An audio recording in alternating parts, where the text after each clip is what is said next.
said George Bush's dad just died? No, a couple of years ago he had passed away, and there was no National Grieving Day that I remember for him. Yeah, I don't remember. Who's the guy that just died? There was Jimmy Carter. Jimmy Carter? Yeah. Yeah, there's one for him. They're saying the market's It's closed. tomorrow. It's tomorrow? Yeah.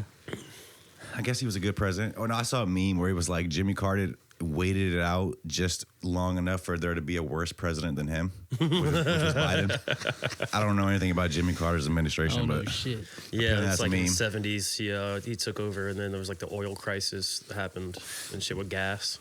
What happened? So like there was like gas shortages across the United States, and like a bunch of other shit like that happened where like the prices were fucking astronomical. What, he was at fault somehow, I guess? I don't know, man. To be honest with you, it might have been through his administration, but I think there was like some conflict they had with like overseas. You know what I'm saying? During that time frame. So Where are you guys from?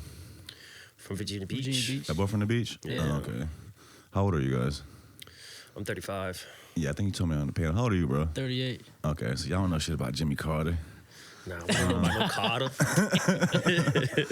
Yeah, I don't know, bro. It's funny, like, growing up, you think of the president, like, whatever, rarely when adults talk about it, but it seems like your life doesn't really change. But I guess as you get older, things do change with different administrations. Even just in the world, like, I feel like the world changes at a faster pace now. Yeah, definitely does. I don't know if you guys remember, like, I feel like when I was coming up, like, movies always, like, when a movie would come out, it would be showing stuff that, like, isn't current anymore. Or if I'm not thinking about that wrong. But so I feel like now movies that come out, there's, like, the current events in movies are actually current. Mm-hmm. And just, like, that's how fast things are being created. Yeah. And with social media, like, the message of any kind of messages gets out to the world so quick. So, like, things affect the world just, like, really quick. Facts. They do. That attention span that people got nowadays, you know what I'm saying? Yeah, people forget. You know, if it's a scandal, if it's a conspiracy, if there's some government corruption going on, we're all thinking about it. But then a celebrity gets a BBL and we forget. Like, damn, like, what happened again? I don't know, but welcome. How you guys doing, man? It's good. Thanks for coming through. Thanks for having us. Pleasure to be Yeah, here. for sure. Bro said you're not used to being on this side of the camera. I guess you're not really on camera. Never. You're not even in the DJ sets. Sometimes. Yeah? I'll pop in maybe 5 seconds, 8 seconds. We'll be here getting and his Kitchenada girl dance on. there. Yeah, we actually just spoke at the Creatives for Charity panel. Cam was on that, so he told us a bit about social supply. I guess maybe we can start out with how we're missing somebody. So Yeah. John is not here, right? Yeah, Yeah. John. Maybe we could just start with how the three of you guys even linked up to start this project.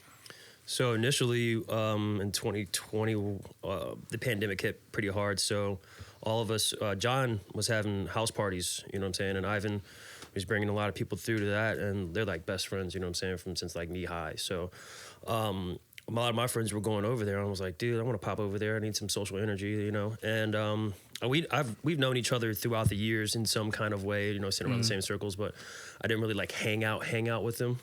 But we had a little clique that we, you know, had during that time frame that everybody, you know, meshed well together and just wanted to just be around each other at least like every weekend or every other weekend just to kick back. And then after a while, it started spreading and people wanted to come in and hang out. The house parties. Yeah, the house parties. And we were like, let's kind of keep it low key because we don't want everybody, you know, coming in who could have COVID at that time. So This is when everything was like shut down. And shit. Were y'all masked up at the house parties? Hell no. No? Okay.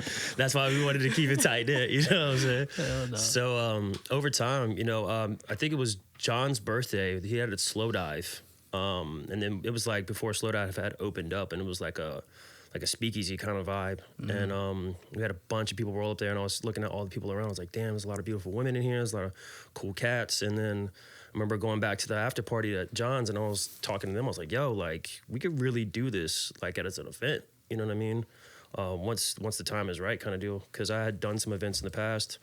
But I took a hiatus from my company because of that, you know, because of the pandemic. So a lot of people were asking me like, hey, when are you going to get back on it?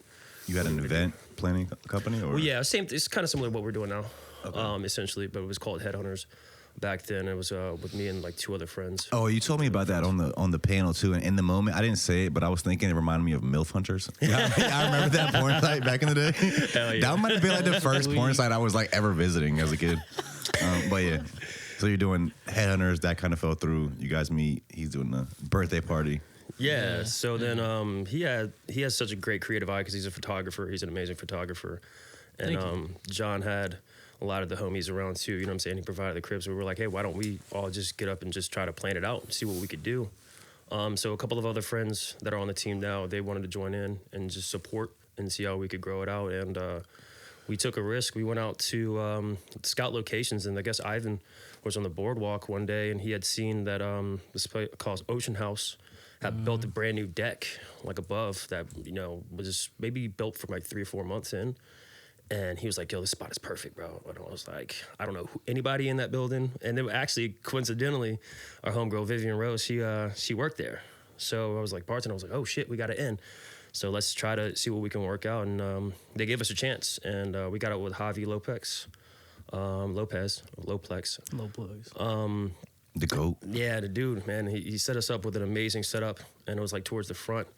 And you could literally walk by the front of the building and you could see our whole entire like tent set up, and speakers were blasting. So if you were down the block, you could hear it from What ways caught away. your eye about Ocean House at the time when you saw it on the boardwalk?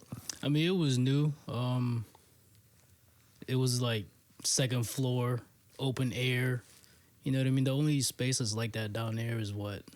The Shack? Yeah, the Shack. Right. You got like, you know, what is it? And like we wanted to do something at a space where no one's done anything at yet. So it's like a whole new experience for all of us.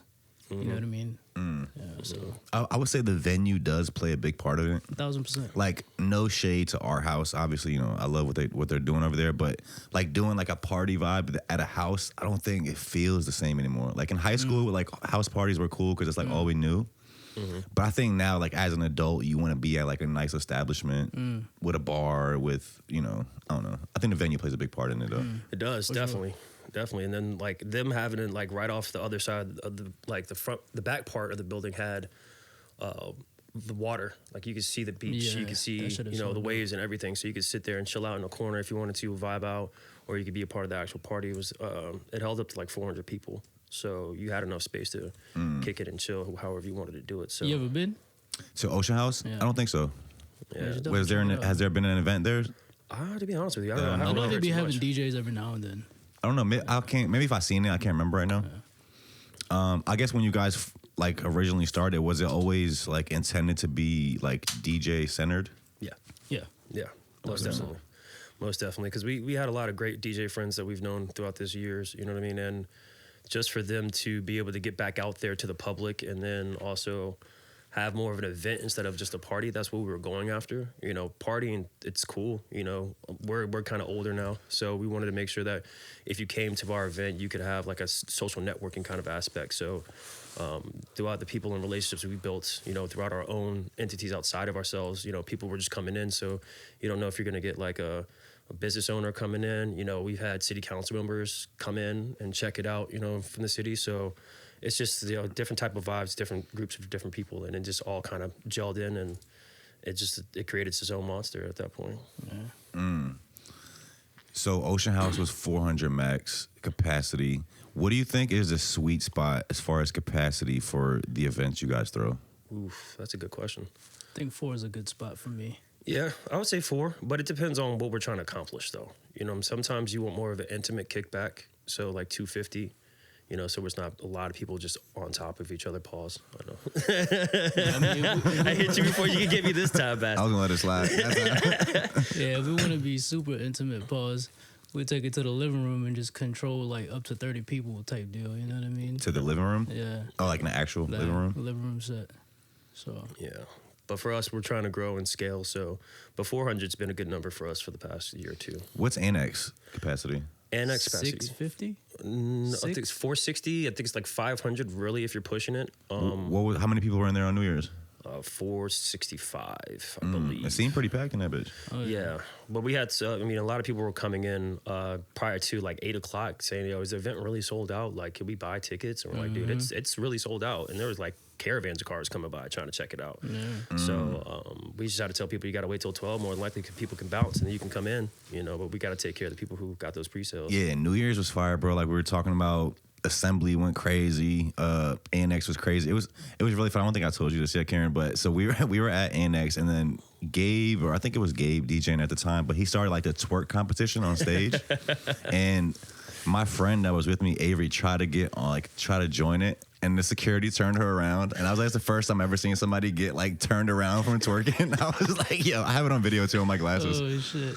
I was like, bruh. Yeah, he's a wild card, man. You never know what Gabe's gonna do when he gets on the 1 and 2s or the microphone, which is a great thing because it's spontaneity that people need. You know, instead of just staring at a DJ and just jamming, like he'll stop the music in the middle and be like, hold on, I need y'all to turn the fuck up, or I need you to, get on stage, and it creates that atmosphere. Just like you never know what's coming next.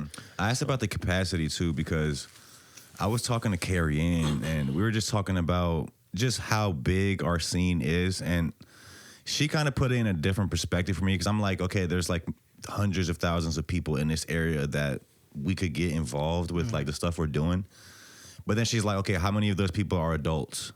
Like, not children. There's a certain percentage of people are like kids, or certain percentage are old people that aren't going outside. So it's like, how many of those people are actually the demographic that will come, or like, that are into this type of music? So it's like that number of people that would want to be included, like, does get smaller and smaller.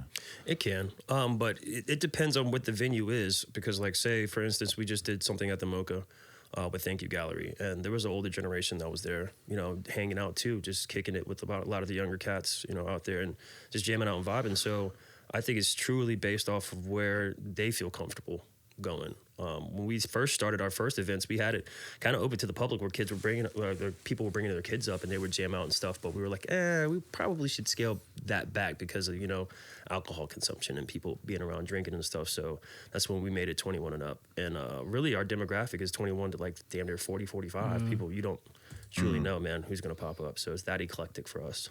Yeah, it's kind of our demographic too for the pod. It's like, I think like 18 to 35 is about it.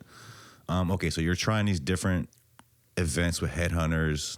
You guys do this birthday party. You know this Ocean House. He said that you were a photographer before this. I don't know if you want to tell us a bit about your photography career. Are you still doing that? Yeah, I'm still doing it a little bit. Not as much as I would want to, because social supply has just kind of been taking over my life. You know what I mean? So it's like, not taking over my life, but I do be taking pictures of the events like every now and then. But yeah, I still do it. Like when I first got in here, I'm sure you saw me on my iPad. Yeah, what are you doing? Yeah, so I don't know if you ever see my collages on my Fourth Numeral page. I don't think so. It's like a slide. It's a carousel of collages. So I'm doing the entire 2024. Yeah. Oh, Social Supply. Like all the photos I've ever taken in 2024, I'm doing like a whole collage of that. Is that on Instagram right now? No, not yet. Okay. Yeah. He did a fire one for Mighty Dream. Yeah. And that got reposted by Pharrell and a bunch of other people that were there. Can Karen pull that up? Yeah. Should be able What's to. that on? Fourth Numeral. Fourth Numeral? Yeah, the number 4 TH numeral. Okay. Even on like your creative passions taking over your life, I can resonate with that because that's how I feel too. But I like it like that though. Yeah, no, 1000%. If you're doing it right, that's what will happen. It's a passion for it. And at the same time, like photography was like my way of connecting with people too. You know what I mean? So, because I'm a pretty quiet person anyway, so I would rather be behind a camera than anything. So like that was my way of like creating my little network that I do have. So that was at Coastal Mod. This is Coastal Mod? Yeah. We did that one. So if you scroll down, if you want to see them, I mean these are cool too. Don't get me wrong, those shits are fire. I think I've seen those pictures before. Yeah, Jackalope, I did that. Okay. No, Jackalope is fire. That's the skateboarding one, right? Yeah. Bro, I think this last Jackalope, that's where they had Nims up there, and Famlay was there, right? That shit was Bro, I was there, but you know what's hilarious? The whole time people are telling me like Nims performing Nims, I'm thinking they're saying Mims. This is why I'm hot. I'm like, yo, Mims out here? I'm like, oh shit. So we pull up, and Nims comes out. I didn't even know that was his name, but I like recognize him just from the Bing Bong stuff. The Bing Bong. Yeah. I didn't even know he made music. But he actually snapped though. He did a great job, I think. He's a dope rapper, yo. He's one of those great New York joints, yo. Like he's great performer too. Oh, he's super cool too, man. Like to be able to meet him, mad humble cat, man. Like, you met him? Yeah. Was it that night? Yeah, Okay. we were in the back hanging out. We chopped it up for just a little bit, but yeah, his whole team was there. Like he had 3 or 4 guys with him. They were all chill, you know what I mean? And he was very approachable, very humble guy. But yeah, he's one of those gritty New York rappers, man. He talks about some wild shit on there. On some He of his came out and records. say Yeah, it's "Bing awesome, man. bong." I like how that also goes to show how like you can go viral for some random shit, Yeah. but you can incorporate that to like whatever else you're doing. Yeah. And it can work out. Are you looking for the other one? Oh. I also feel like photography is kind of not a lost art form because obviously people still take pictures, but like with how social media is today, it's more like video focused. Yeah. I don't know. No, I do. Any thoughts on that? Yeah. I do peep that, but at the end of the day, like I like doing the shit. You know what I mean? Like I usually have my camera on me, but like lately I haven't been holding it. But yeah, 9 times out of 10, if you see me outside somewhere, like I got that on my hip. What kind of camera do you have? I got a Fuji X100V, point and shoot. You know about that, Karen? Okay, you know about that shit. Okay, what do you? So you guys are at this point. I guess you do your first event. Where was the first event at? The actual first social supply event. 'Cause I think on the panel you told me like the first one wasn't filmed yet. Like y'all started doing events but not putting them on YouTube yet. Correct. So Yeah. that was Ocean House. That's when we first started. And then Harvest, our good friend Mike, who owns Harvest, we didn't know him at the time, but he just had a rooftop that he had just built not even like 2 blocks down at his restaurant. And they had hit us up and said, hey, man, we would love to have you guys come by because we had one event where we like projected our Social Supply logo on the side of the hotel so you could see it for blocks and blocks down the That street. shit Was that the assembly was event? dope. Nah, that was at Ocean House. I think it was Ocean like a House. second or third one that we did there. And he was like, man, I would love to have your guys' energy and come by and, check it out and see if you guys want to do something here. So it was like, yeah, it's a new venue. That's what we're all about, tapping new resources and, giving people a new experience that they typically wouldn't have known. So that gives that business new shine, and it helps out smaller business as well, get some economic gain through that. So that's always a plus with that. But yeah, we went over there and funny enough, the day we go there to check it out, guess who we run into? We run into Gabe. And he's talking to them about, doing stuff there. So Mike had the foresight to say, hey, like, let's all get together and kick it. So what we were doing, we were calling them twofers. So we'd have like the first party at Ocean House up there from like 6 to 11. And then 6 to 10. Yeah, 6 to 10, because we had noise ordinances that you got to 10 worry about on the beach where you got to 10 to shut 2. down outside music noise. So we would take it right over down the street and keep partying until like 2. And people got accustomed to that. But that lines used to be huge. So if you didn't leave out before like 9:30, you're going to be waiting in a line for a while. To leave the spot? Yeah. To get into the next spot. okay, Yeah. So that was crazy to see develop in itself. But just the loyalty that we have now, it's continuing to show that because people know that, they know what to expect from us now. And now it's up to us to keep elevating and bringing new things to the game. So I guess how many events were there before you started filming? What was the idea with like starting to film them? We started filming at the top of last year. And this is the crazy part. A lot of people don't know this, but that Sunday that got canceled for Something in the Water, we were supposed to do Sunday Social that Sunday. The one that just happened? Was it last? It wasn't last. No, it was 2 no. years ago. It was, right. Yeah. 2023. Yeah. So that Sunday that got canceled, we were supposed to do Sunday Social on 17th Street. That was the very first one that we were ever going to film. Okay. yeah. But because it got canceled.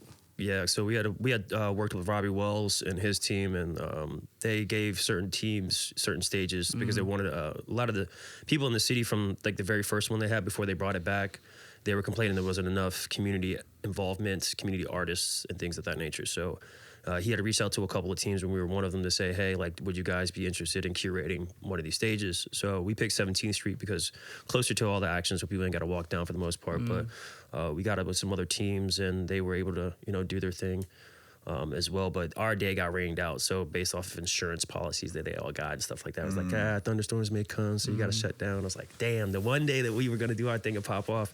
But that was event name for Ocean House, which was Sunday Social. Yeah. So people knew that branding and knew like, oh, snap, it's going to be lit. You know what I mean? But Yeah. it just didn't get to happen, unfortunately. Yeah, I can't remember the first Something in the Water because I don't think I was even doing the pod at that point. But I don't remember what the local stuff was like. But I know 2023 there was I think there was more community stages than like the festival stages. There was yeah, like a lot of stuff 100%. going on. Yeah. Yeah. They had the two either 2 or 3 like stages on the beachfront. Then they had something indie water.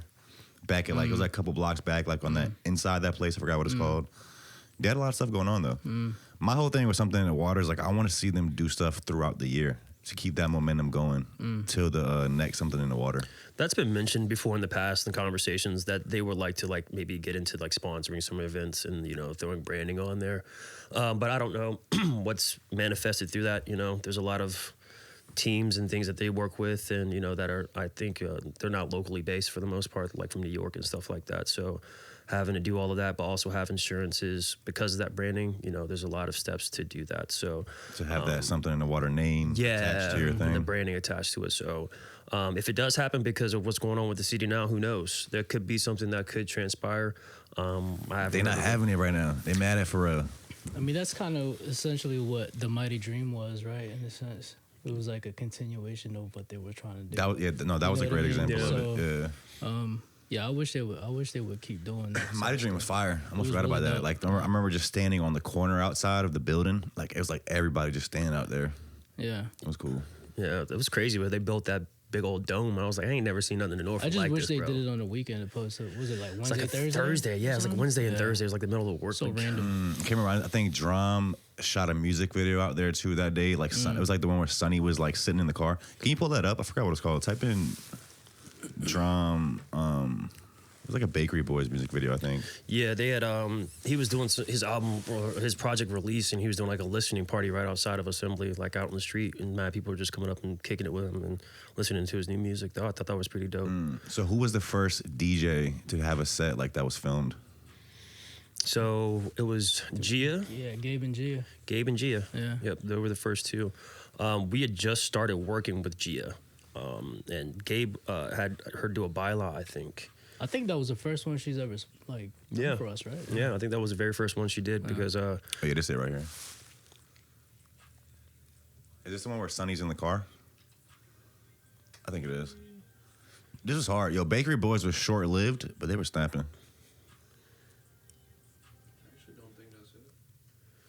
Yeah, but my bad. Yeah, keep on. Gia was the first one. Yeah, it was G and Gabe.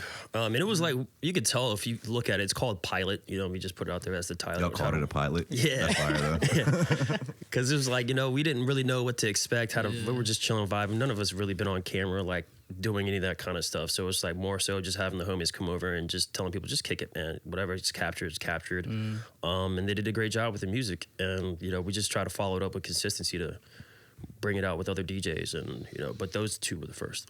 Did that first one like blow up? And I guess what were some other channels or brands that you guys are watching that are doing that like similar thing? Yeah, there's before plenty. that.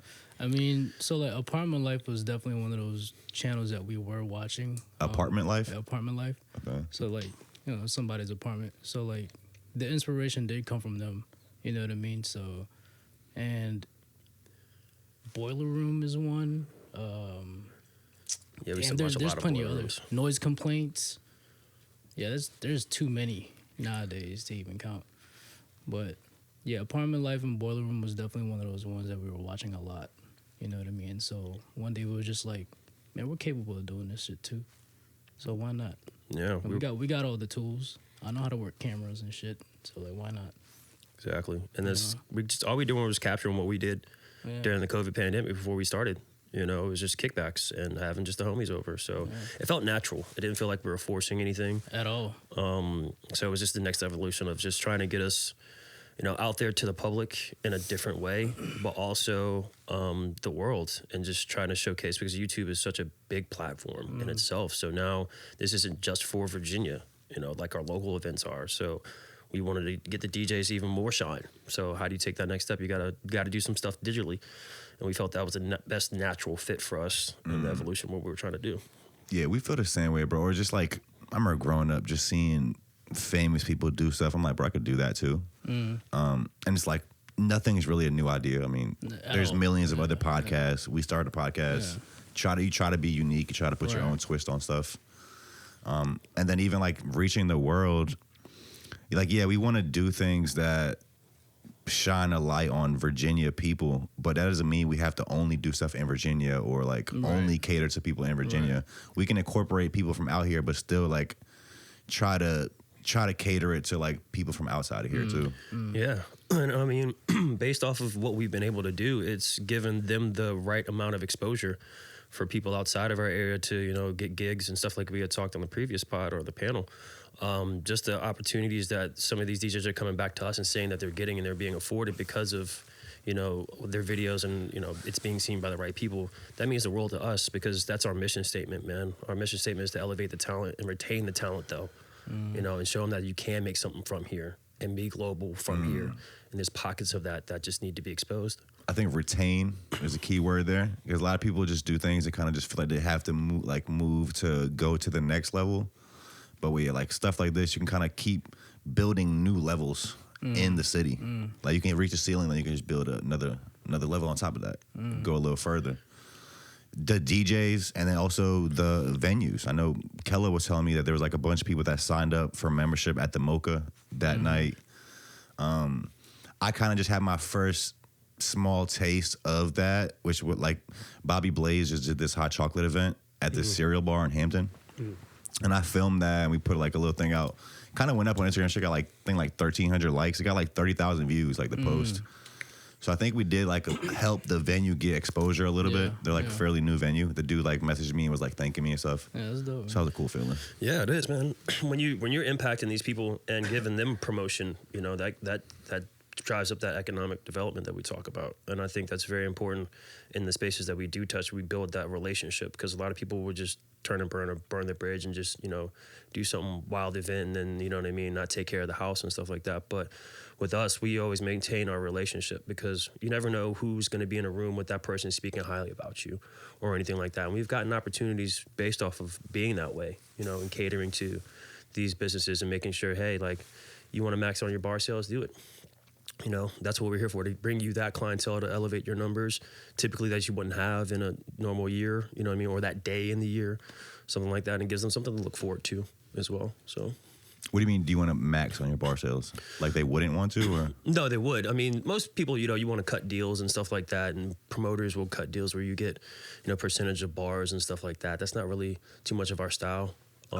They keep all the bar sales. sales. We let them, you know, have it because it's important for us to show the growth in their numbers too, and them be able to benefit. And you know, typically because of that relationship that we've established business wise, it's easy as cake going in there and just being, hey, this is what we need, what we want to do. And you know, they usually give us carte blanche just because of how we carry ourselves and how we're trying to look out for them too. It's just not a one-sided deal. We're just coming in, taking over your house, and then running with the bag. So. And I think it's cool to make content out of it. That just reminds me of like all the food review content where people go to restaurants and like eat there, and then you'll see a spot will just blow up and start getting hella customers because there was this piece of content that went viral. It's kind of similar. You guys are doing DJ set there. So I think that's just like an interactive way to get people hip to certain things. Yeah. Okay. I did kind of want to go back to something we spoke on the panel as well. I know you used to be a producer. Bro, I don't know if you know. Actually, Karen was there. You said Chad used to mentor you? Yeah. Can we go a little deeper into that? No, did he? Sure. That's fine. What do you want to know? What was that like? Yeah. It was very cool, man. To be honest with you, it was very eye-opening. I always idolized the Neptunes when I was a kid. The very first song I ever heard them produce was Super Thug, like as a teenager. No, before I was a teenager, I think it was like almost coming out of elementary school. You know what I mean? And my brother bought the Noriega CD, and he was like, "Yo, these guys are from Virginia. One of them had to be Filipino," which I grew up around a Filipino community around here, and you know, seeing Pharrell, I was like, "Yo, like that's dope. That's really dope." And it gave me, I guess, a sense of inspiration because you can make it from here and make it on that big of a level. And, you know, this is when Tim was coming out too, and I was learning about Timbaland more with Leah and doing all that kind of stuff. So it kind of lit a fire in me to be like, all right, well, cool, I enjoy making music. This could be a deal. So eventually over the years, for me, producing since I was 15, like we talked about on the panel, I got to go to their first, their main studio at the time, which was called Hovercraft. And shout out to Dan Betancourt. He was the engineer there. He allowed us to go into Studio B and record. So I was around that circle of Star Trek since I was 15. So just being introduced to Chad was cool because I think I was at a Commonwealth party. They were doing a release for the NERD project, the one that Pharrell has like the feathers on his helmet and stuff like that. Can you look that up here? So one of the dudes from one of the crews that used to do what we do now, essentially, No Alarms, his name's Jay Chill, he just pulled me to the back. He was like, yo, you knew my brother for a while, you know I made beats. He was like, yo, come on. So he introduced me, and then we found out we knew mutual friends, but then he just invited me one day just to come by to the studio and jam. But it was like at 12 o'clock at night. And I was like, fuck, dude, I gotta get up. So we went out there, we jammed until like 2:30. And then he just told me to come back. And then ever since then, for that year, I would go in, have my own studio time. I would see Push all the time. Pusha T, he would be doing his own writing sessions in Studio B. You never knew who was popping in and out of there. Fam would pop in every now and then. That's how I met No Malice, to be able to do my project or, one of his songs through that. So yeah, it was really cool though, because he taught me how to think outside the box. But also the coolest part was that I felt like I was on the right track of how I was going about producing music, because it was so similar to how he was going through his processes without even knowing it. Which was how? I mean, typically with him, he has to hear the sound, and this is, well, things change, you never know, but he has an idea in his head, and you can always see, like, you can see the clock working in his head. He's like, all right, cool, I got this groove, and he starts with that groove and that feel. That's like the main important thing that I feel like I learned from him, was to start there, because you got to make people bounce, or you got to make people, have a vibe to that. So, bass lines and how the kicks will come in to complement certain bass notes and, rhythms and stuff like that. And then, like, over time, like, in certain tracks, you won't even realize it. And this is one of the coolest things I'll put you on to. Like, he'll start at a certain BPM, and over time, he'll gradually raise it. And you'll never notice it. Most times, you don't even notice it. You'll just be dancing to it, or you're bopping to it. But it's like the track will start off at 2 BPMs lower than it finishes to keep a groove. So I was little stuff like that, nuances. It was just like, damn, I don't even listen to it like that. But now that I listen to it, it makes sense. So yeah, he taught me a lot, man, and just put me in front of the right people during that time frame when I was very hungry for it. So, didn't you say that you had produced some stuff that came out with him?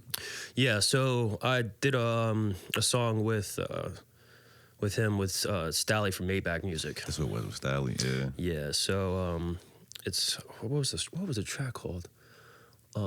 Everything New. That's the song name. Yeah, it was dope. Stally came to the music studio with Shomi Patwari from Elusive Media, and they wanted to do a music video, but they also wanted to do like a track with Chad, and Chad was like, yo, bro, you're gonna make the beat. So I was like, okay. This is like my second night in the studio this happens, bro, mind you. So I'm just like, all right, cool. So nervous a little bit, but I'm like, I got this, man. Let's show him what I got, yo. So Well, how old are you at this point? I think it was like 22, 23. Okay. So we go into the Studio A room, and there's the Triton keyboards that they work on, all the legendary Neptune sounds. Most of them come from the Triton keyboard and stuff like that. And he set me up with a drum kit, and then accidentally the piano was linked to the drum kit at the same time. So I'm just bouncing on the kit, you know what I mean, just making a beat with the rhythm of the kit, but it's this piano that sounds like Charlie Brown, that do-do-do-do-do-do-do-do-do. Like if you ever play, well, bring it up. Yeah, we're going to look that up. Everything New? Everything by New. Stally? Yeah. So that was layered in all one track on accident. It was just a happy accident that happened. And then the drums in this piano. Yeah, the piano, yeah. So it's like a grand piano kind of sound. And Stally's just bobbing his head the whole time, and I just stopped. I'm like, okay, what do we want to do? He was like, no, keep doing with that. Was he signed to MMG at this point? He was. Okay. He was. So after we got done with the track and everything, Chad came in, put his touches on it. We worked on it for a little while. Sent it off to Rick. Rick loved it. Rick Ross was basically like, this is on some like Noriega shit of like the super thug kind of feel. So he was very happy with it in that essence. And then I believe that was like his lead single for the project. Is that a video for it too? Yeah, there is. Yeah, Rick Cordero, he shot it. Kind of low on your laptop. He legendary, I just want to hear what the beat sounds like. He did a lot of work with Snoop. But yeah, that right there? Yeah. Okay. Yo, what the fuck happened to Stally, bro? I haven't heard anything from him in forever. Yeah, he's got his own thing that he's been working on, the blue collar music. But yeah, we went to New Jersey and shot that music video. Chad wanted me to play the officer in it, but I was like, nah. In this video? Yeah. I played an officer in the movie. This movie called String out here, like 6-7 years ago. Bruh. Somebody I actually just saw there at the Key show. Fat Man Key was out in Virginia Beach like a week or two ago. And I guess one of the guys that worked on that movie with Deddy was there, which I didn't even know that. He said he edited the movie. I didn't even know him. I thought it was Deddy and D-Loke that did it, but there was like some whole third guy. He was like, bro, you killed your part in String. I'm like, bro, don't bring that up. Like, 'cause look, they had me play a cop, bro. But in the script, I wasn't a racist cop. But then the day came to shoot this like one scene, and this boy Deddy got a bright idea. He's like, bro, why don't you say the N-word? Oh, you put your hard R on with there? the ER. I was like, bro, I'm good. Like, I don't want to do it. They sat there talking me into it for like 30 minutes. I was like, bro, whatever, let's do it. I was like, bro, if I ever get backlash from this, I was like, you have to answer for this, Deddy. Yo. We did a whole episode like 2 years ago. We talked about all this. But, yeah, it was unnecessary. But it was funny, though, because in the part where I say it, like, there was a comedian from the city named Scrap Dooley. He was like my partner in the movie. And like the way he looked at me when I said it, it was like funny as shit. And like, because we sold out like 2 screenings for that. Like at the theaters, they premiered. I forgot which theater it was, but it was like 2 screenings back to back sold out. And like and this part is at the end of the movie. So like we're watching the movie. It's probably like 30, 40 minutes long, and so we're seeing the reactions for all the parts, and then like that part comes up, and like everybody just bursted out laughing. So it was like the biggest reaction of the movie. So people, I guess, liked it. Yeah. But it was unnecessary. Like the movie didn't need it. It was just like random. Like I was like, bro, what is going on? So yeah, why'd you stop producing them? Because that seems like a major win. Like you're with Chad. You're trying to tell you're doing shit. Like why'd you stop? I was basically dolo doing it. You know what I mean? The music industry is a tough place. It really is. It's not a cliche to say that, especially with all the changes that have been made, you know, with streaming and how you're getting paid and all your paperwork and all, you know what I mean, having to deal with lawyers. I was working a 40-hour job, you know, as a pharmacy tech at that time. So I was... Oh, you're a pharmacist? Yeah, I was a pharmacy tech, yeah. Okay. So, you know, I was on the grind, you know. Basically, I'd go to work at 9 o'clock. Sometimes I had to work 12-hour shifts, get off at 9, go to the studio by, you know what I mean, 10 o'clock. I'm there till 4 o'clock, rinse, cycle, repeat, you know. After I did the track with No Malice for his joint with Family, that's called Blast. Whoa, don't just breeze right by. What happened with that? Can we pull that up too? You didn't tell me about that. Yeah, so once we did the Stallion joint, I was still in the studio working on just random beats and stuff to see what Chad would like and see how to, you know, elevate my game. And then No Malice knew me. He had met me previously because he had worked with Ab Liva and another homie called Yes. They had a group called Yes. And we did a music video shoot, and I was in the music video. So he was like, yo, I know you told me that you made beats. You're still making beats? And I was like... What video was this, first of all? I think it's Yes. It's like yen, euro, dollar sign. Let's find bro in this video. Okay, open a new tab. Oh, I'm in it, bro. I was acting, bro. Is that it right there? No, that's me right there. That's for the Blasphemy. That's for No Malice right there. That's the beat you did. Yeah. So let's come back to that. Open a new tab. Let's see him in the video of this other one. Yeah. So I produced that with Family. Shout out to Fam. Which video were you in? So it's I think it's called Where Did We Go? No, Yes. That one's not No Malice. That one's going to be called Yen, Euro, Dollar, White, Yes. No, it's Yes. Yes. Where Did We Go? Yeah, I think it's Where Did We Go? We got to. How old are you? I really want to see you in this video. It's one of these old school videos. No. Did he spell that right? Where do we go? And then put in y.e.s. See if that pulls up.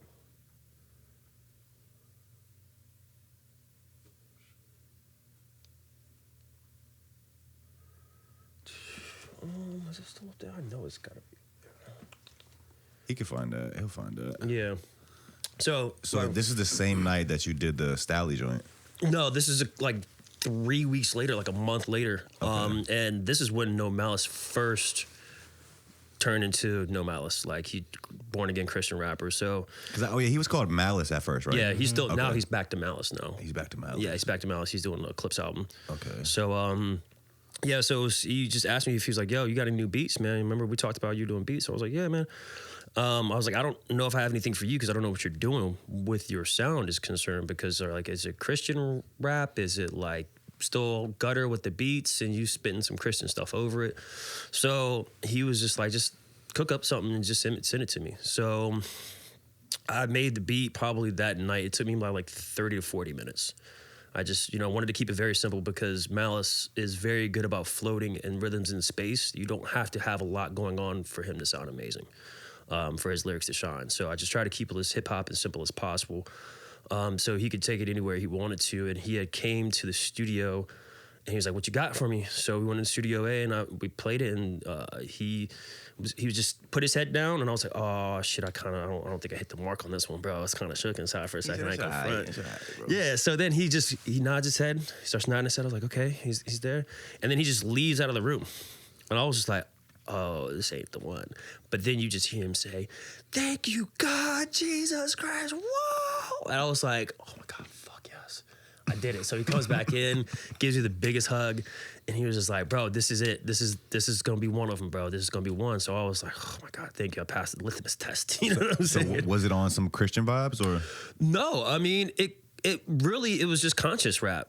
Okay. To be honest with you, Yeah, play that. That was that first one you had pulled up.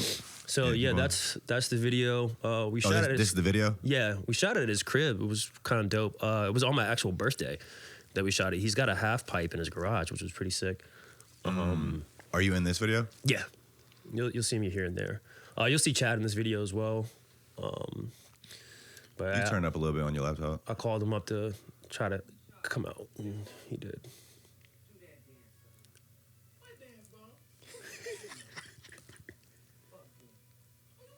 Did they say butt naked? Buck dance. Oh, I was like, wait, what the fuck they got going on?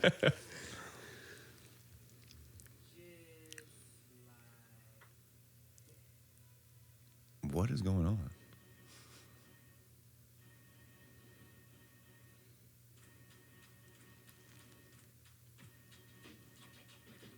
Oh, shout out to Sugar Bears too, because he's the one scratching on this record. No, this sounds hard. What is this, Virginia Beach? Yeah, it was on the beach, yeah. Turn down a little bit, Karen. That's Bears right there? I don't think Bears is in the video. But yeah, I was working in the studio, and I was like, yo, I needed somebody to hit me back as soon as you able to scratch real quick. And he was the first one to hit me back. And I was like, yo, come on through. And he this hard. Where are you at in the video? Let's go to this part. You'll see me walking in the house eventually. I'm knocking on the door, and then you'll see me, with him next to him. That's me right there. Go back, pause that. Yeah, this one I had a baby face, boy. Jesus. Come on. Yeah, so. That's fire. So this was your last thing you produced, and you just stopped after this? Well, that was my last major thing that I produced. I mean, I still make music here and there now. I'm actually half of a duo called Dapper with my boy Giovanni Nunez. It's more house music based and stuff like that. But so I still dabble in it. But yeah, during that time frame, I just kind of lost the passion because it was just draining and I was so burnt out. Even on what you were mentioning about just this being a tough industry, it's tough because like all the stuff you mentioned, like the behind the scenes, like getting fucked over by people and all that. But then it's also tough because there's just no blueprint. There really is. You can't go to school. There's not like I kind of use the analogy of like if you want to work at the shipyard, there's like a process. There's a staircase already built. And it's still hard. You have to walk up that staircase. You have to do all the steps. But for creative stuff, there's just no staircase. Like you're kind of just walking blind and just figuring it out as you go. You can kind of look at other people and like learn some stuff or like learn from other people's mistakes.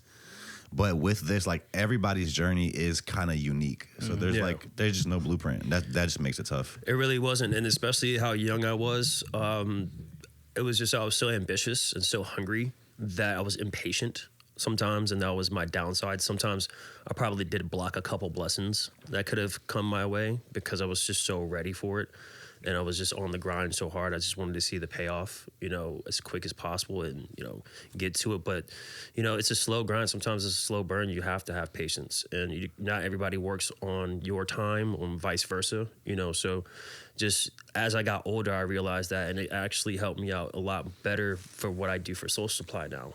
And learning not to block your blessings or, how to go about those processes. But during that time frame, though, I was going to events and networking a lot. You know, a lot of the homies were throwing events and stuff. And naturally, I fell into that because I wanted to give people an opportunity to be able to, you know, get some shine or whatever. And that's kind of where I got bit by the bug on that during that same, like, I would say 3-year window.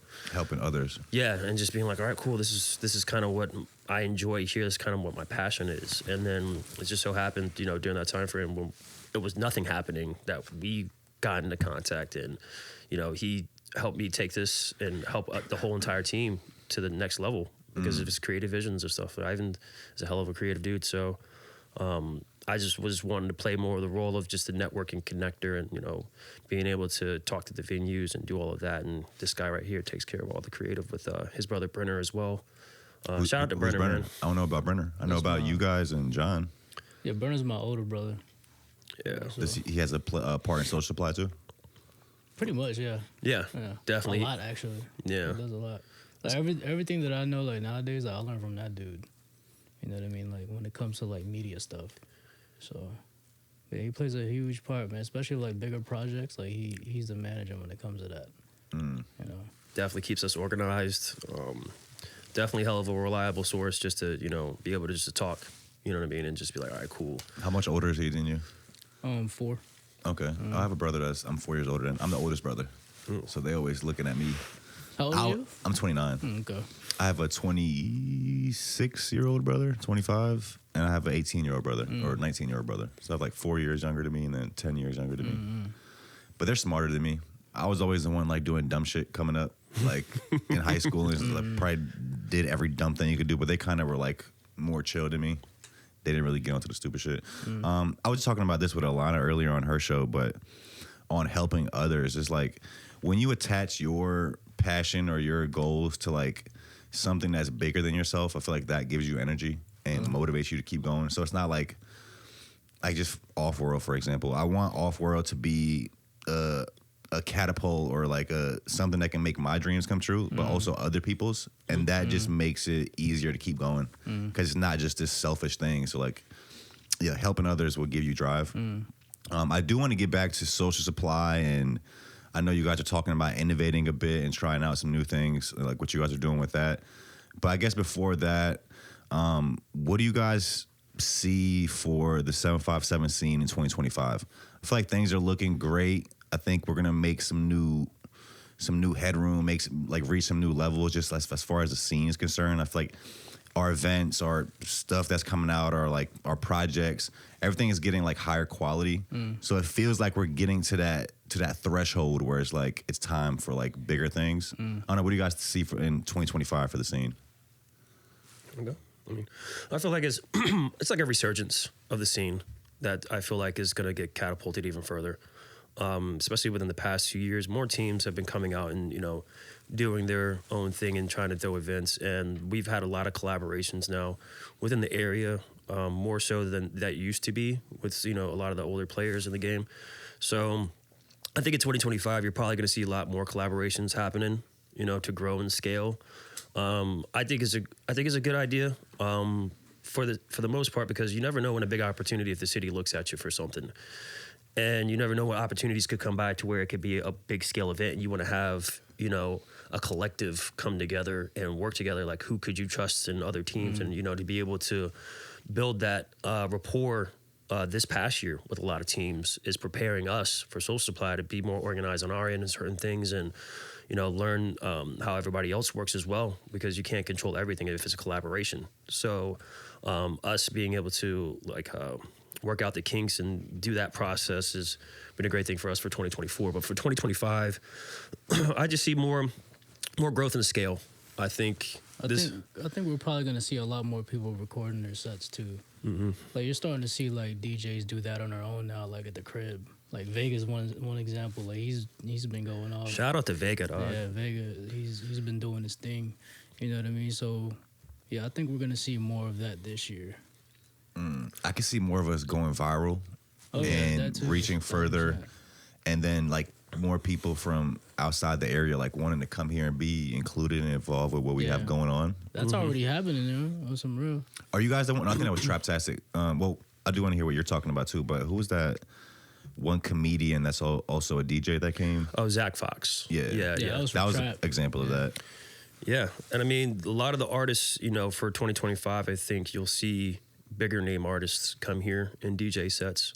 I think for real, you'll start seeing brandings reach different heights because people are starting to attach themselves to these brands and the brand loyalty and aspects. So I think that growth is going to be there for a lot of people. But yeah, I see overall seeing growth. But my hope for 2025 is that more cities pay attention to the ground roots approach that we are doing this. We're not the city. Yeah. Yes, the surrounding cities and, you know, the people who are in charge of where this money goes, because they spend a lot of money out of town, you know, promoters or organizers or whatever it is. But it's kind of like we have our own culture here, and we've been doing it successfully with no instances of violence, no. Knock on wood. Stop letting the money bleed out. Yeah, man. And it's like, there's a lot of wasted resources we feel sometimes. And we're finding out people are getting this amount of money. It's like, damn, dude, you're not giving that much money to these people. You know what I mean? They don't know the scene here. They don't know how to really genuinely promote here properly to, you know, tap into the culture here. So how do you promote properly in this area? Really, that's the thing that we snowballed on. So I can't really say like we figured out a master plan to do it. You know what I mean? I think it was just more so a word of mouth that really got us that. And that's, to us, the easiest, best way of form of advertising is just creating that experience. And then once people keep talking about it, and it just kept snowballing and building and building. So I think it's different strokes for different folks, if that makes sense. But for us, it was just really, truly word of mouth. Like, yo, you heard about Soul Supply. Like, and I think word of mouth is still the most powerful way. Yeah. Like, you know, we're in this social media era. Everybody wants to do things online, which is cool. That's how you reach further. But for like local stuff where your demographic or your customers are going to be the people that live in that area, word of mouth is still the best way to go. I mean, honestly, social media is pretty much, it is still word of mouth. If I share a post, if I send you a post, that's pretty much like I told you about it. Exactly. So same shit. Exactly. What was some other examples of that you said, that people are coming here? Or like people attending these events, for example, like especially like off of the YouTube thing, like a lot of people like, we've had some people that actually like fly in to come to our events. You know what I mean? So you know from where? In that aspect. You know from where? I don't know exactly. Yeah. No. Yeah, no, we've had people. Like, it would be like they'll be in our DMs like, yeah, we're flying in from such and such type deal. You know what I mean? So it's pretty dope to see that type of reach. You know what I mean? So yeah, we don't. Yeah, go ahead. We don't want this city to get skipped over anymore. You look at a lot of like people's like tour dates and all this stuff, and it's like it always hops over Virginia, bro. Like, did Missy even come here on her tour? No, I'm lying. She did. Yes, she did. She did. I think she came kicked to it off. the Norva. Where'd she go? Hampton Coliseum. Not Norva, Coliseum. Yeah. So like when you look at a lot of touring dates with most DJs or whatever it is, you know, the acts or whatever artists are, it's like usually they'll hit like DC and they'll hop right over Virginia. You know what I'm saying? Somebody was telling me that was because of like the venue sizes though. Yeah, they were like, we have that has a lot. It's like we don't. It's like the sweet spot of capacity for a lot of artists is like it's missing here. I forgot who was telling me. They were telling me like we have like big venues and small venues, but like the medium sized venues is what's missing for a lot of artists. I forgot who was talking about that, but yeah. Yeah, I mean, there's great spots like the Norva, you know, tap into Elevation. What's the capacity of Norva? Shoot, I think that's over 1,000 easy. Yeah, I think it's was like 12. I thought it was like 3. 3,000? Is it 3,000? Damn, shit. I forgot which venue you guys. I think it was you talking about it, maybe with Vega one night somewhere. I forgot what venue it was, but it was like a big venue, and you were like, "Yo, let's do something here." And I was like, "I don't know if we're ready for that." I want to see a collab, maybe with Soul Supply, Traptastic, Bala. Maybe go to the Norva, maybe to the Coliseum, like something big like that. I feel like y'all can do that 2025. Oh, Yeah, that's definitely. Y'all all collab and then promote the right. Because I think also, I don't know if you guys do this, because all you guys' events are on Eventbrite, right? Yeah. So there is a way to promote on Eventbrite where like just random people, because people go to Eventbrite and like try to find out what's going on in the city, to where you can kind of try to promote to people that don't know about you. But it's just like this cool event that like somebody just stumbles across and it's like, okay, let's go check it out. But I think you guys could do a bigger venue this year. Yeah, we've definitely talked about it. I mean, throughout the whole collectives, you know, especially after New Year's, you know, seeing how many people were still trying to buy tickets after we were sold out. Norval was definitely the move. Yeah, definitely Norva's on our hit list for Norva? sure. Yeah, for sure. I don't think I've ever been to the Norva. That's the one. It's on Granby Street, right? Yeah. Yeah. I've never been there before. Oh, it's awesome, brother. It's rated one of the top venues for performing in the United States. Really? This year, How come? I didn't know that. Is Just there a the reason? sound that they have, Oh, the the way sound. the acoustics and like the way the building is. You know what I mean? It used to be an old theater from what I remember it being. Somebody told me a long time ago before they converted it into that space. But yeah, so many dope artists come here, and that's probably one of the main spots. Especially with hip hop's concerned, like major acts like Common just came through here. He'll perform there. Like Lupe Fiasco will perform there. Like you get a lot of dope people coming to Common's a specifically fire there. actor too. I don't know if you guys watch this show called Silo. Common's on that. He does very well on that. Every time I tried watching that show, man, I fell asleep. Bro. Silo. I'm on the second season. I'm gonna be honest. They're kind of like. It gets to a point in the show where it's like it's cool, but like I feel like not much is happening. I forgot. I think it was what's bro name? Go to Joe Rogan's episodes real quick. I forgot what the director's name was, but he was up there talking about that's why he doesn't like shows. He's like his thing was like, okay, you watch a great movie and you'll remember what happened in it for the rest of your life. But he's like, you can't really say that about shows. Like he's like, shows are kind of just like, he's like, a lot of these shows that are happening these days are just like soap operas where they're just like kind of introducing you to characters and you're just like exploring what's happening in these characters' lives, but like there isn't this arc that like leads to like some great moment that would like sit with you for your life. And he's like, that's why he doesn't like shows. I think it was type in Joe Rogan director podcast. I forgot what the fuck his name was. This big ass director. But you know, Common's fire. Last thing I really wanted to, I guess, touch on is some innovations, new things you guys want to add to Social Supply. I don't know if you guys even want to talk about that. We talked about having me interview people before the sets. I think that's cool. Yeah. Maybe some like different tweaks or like adding different elements to the video of it. I don't know. What are you guys thinking about that? Different angles for sure. Like the interview portion, I think is a great idea. We've been wanting to do that for a while. We kind of tested it a little bit, just not with the DJs. We kind of do want to do something a little bit more professional. You know what I mean? So like, of course, you came up, and I think it would be a dope piece to like the living room series or like even the cold cut series. You know what I mean? So Yeah, it's a different way for people to get to know these DJs. Yeah. You know, actually hear them, have them speak about themselves. You know, and it's a good promotion for them as well. You know, for people to feel more attached to them and become more of a fan. I think that's great. And the way you direct conversations and you carry your conversations, you pull out a lot from people, especially off the episodes that I've seen in the past. So I think it's a natural, great fit for that, and also gives it, you know, just more content for people to be able to absorb, you know, from Social Supply and the area itself, you know, getting to meet these players. And you have such a wide catalog, people you already know. So it just feels like the natural evolution for that. The interviews, but then now I'm thinking, because I know we're talking about adding different elements to the videos, but now I'm like, is that what the demographic wants? Because like you guys told me that most people would just probably like put it on their TV and just kind of do shit around the house, or like maybe even party. Like they might not necessarily keep their eyes on the screen the whole entire time, but just like playing in the background. I don't know, do people in that market want extra stuff in these videos, or is that the sweet spot? I think it'd be like a whole separate thing, to be honest with you. Okay. You know what I mean? Like it wouldn't be like connected to like a DJ set. You know, like if anything, we'll probably drop like an interview before the. No, not the DJ. interview, but just like adding stuff to the DJ set video. Yeah. Yeah, because I think that's what you told me. You want to drop the interview separately from that video. Separately, just for the sake of it, them getting their own space, because I feel like especially like people look out for certain DJs on our channel now because they've seen a couple of sets where they're like, yo, I'm a huge fan. Like I want to see. Who's the biggest DJ on the Social Supply channel? Definitely Daff. Daff. Yeah. He took his shirt off. Do-rag More Daff. people got to their shirt off. That joint was 97 degrees in Cure, boy. That joint was hot as hell. I just think there's room to innovate in the space because, like we said, there is a bunch of channels doing this. Yeah, I don't know what it is, but I think there's stuff you could add to it. Definitely. We've got a lot of time to plan right now, currently as it stands. Yeah. So it's just one of those deals. We kind of we're very meticulous about our planning and how we put out things. And I think that's been a great thing for us because of our branding's concern.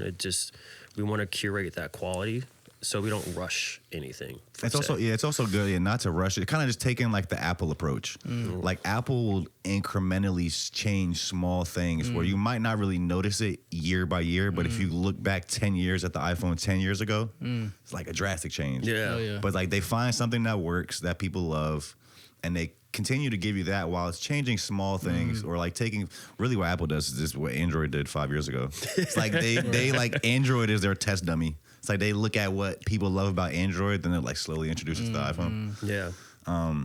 Hell yeah. I love it, guys. Is there anything else you want to touch on? Anything else you want to leave the people with? Upcoming events we should know about? We got our 1 year anniversary for the living room coming up, so look out for that here soon. Hopefully by the end of the month we'll get that locked That'll be in. an event people can attend. Okay. Yeah, so anybody and everybody can come out. We've got some other stuff that we're lining up for the remainder of the year. Can't really talk about too much. We don't like to jinx things before it gets to a good point in that conversation. But we wanted to thank you guys for the support that you guys continue to give us over the past 4 years now. We're going on 4 years. It's our year 4. Or shit. So the continued support and everything that we do has been outstanding and amazing, and we always love seeing the new faces, especially like we did at New Year's. Man, we saw so many fresh new faces, and we just continue to hope that you guys continue to buy into the talent that's here, because these people are getting notoriety out here, and enjoy people and their talent here. So continue to do that. We'll be all right. Hell yeah. 2024 collage is on the way. Oh yeah. When's that dropping? Should we put you to a date? I'm aiming for this. I know you're working on What's it. today? Today is Wednesday. Oh, yeah, I'm aiming for the this 8th? weekend. Yeah. This weekend. Yeah. Okay. I'm almost there. Like I just started touching August of last year. Bro, I know. I'm sure y'all done a lot of stuff too. I try to do a recap at the end of 2024, bro. We did like 70 some episodes last year, I think.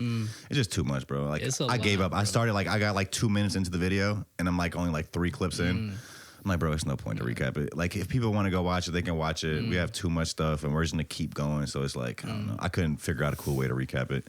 No, what's crazy is because I know last year Instagram's carousel was like max 10. It's 20 now. It's 20 now. They put it up. Jesus. Yeah. I did have an idea, which I might do this I might do this at the end of this year, but I'm thinking of just like a yearbook style post. Make it look like a yearbook with everybody's photos like from the episodes in it. That might be cool. That's cool. I like that idea. Yeah. But hell yeah. Appreciate you guys. Excited to see what else you guys got coming up. If you're watching this, we appreciate you for tuning in. We will put the Social Supply channel in the bio. Check that out. A lot of DJ stuff going on. You can catch people with their shirts off. You never know what you see out there. Yeah. Peace. Peace.